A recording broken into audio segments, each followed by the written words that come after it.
जी, अगर हम बुरवाला में शेल्टर होम के हवाले से बात करें तो ये भी इंतहाई अफसोसनाक बात है कि यहाँ पर लोगों के पास अपने ज़ाती घर नहीं है, बेचारे झोंपड़ियों में रहने पर मजबूर हैं और इनके कच्चे घर हैं। यहाँ तक कि ये किराया तक भी देने के लिए भी इनके पास पैसे नहीं है, 2 वक्त की रोटी खाने तक भी इनके पास कोई पैसा नहीं है। अगर हम दूसरी तरफ इस बारे में बात करें कि जो झोंपड़ियों में लोग रहते हैं वो खाना बदोश लोग भी हैं। खाना बदोश जो लोग हैं वो सिर्फ प्रोफेशनल लोग हैं जिन्होंने गरीब लोगों का भी हक मारा हुआ है और वो गरीब जो है बेचारे अपना हाथ तक फैलाना जो है वो पसंद नहीं करते, जबकि ये खाना बदोश जो लोग हैं, प्रोफेशनल लोग हैं, वो तो बाकायदा तौर पर उनके पास करोड़ों रुपया है और हुकूमत को चाहिए कि खाना बदोशों के लिए भी ऐसा कोई बंदोबस्त किया जाए ताकि ये प्रोफेशनलिज्म जो गदागरी है ये ख़त्म हो सके और जो बेघर अफराद है जो जेनवन है हकीकत में उनको घर जो है वो मिल सके। यहाँ पर मैं आपको कुछ लोगों से बात करवाता चलूँगा जिनके पास जो है अपना ज़ाती कोई घर नहीं है। जी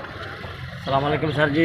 मेरे पास घर नहीं है, गरीब बंदा हूँ सर जी। मैं मजदूरी करता हूँ, मेहनत मजदूरी में घर में नहीं बनाया जाता। तो मुझे गवर्नमेंट ने चाहिए कि घर दें, मेहरबानी कि मैं बहुत परेशान हूँ सर। क्या देखो निकी झोपड़ी में रहता हूँ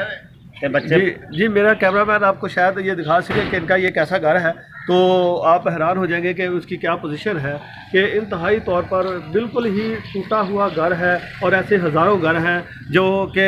परेशानी की हालत में है और लोगों को जो है शेल्टर होम के लिए गवर्नमेंट को चाहिए कि सियासी हुकूमतें जो है बाकायदा तौर पर इनका एक ऐसा सर्वे करें जिसमें ये बाकायदा तौर पर इनके घर जो है इनको मिल सके। जी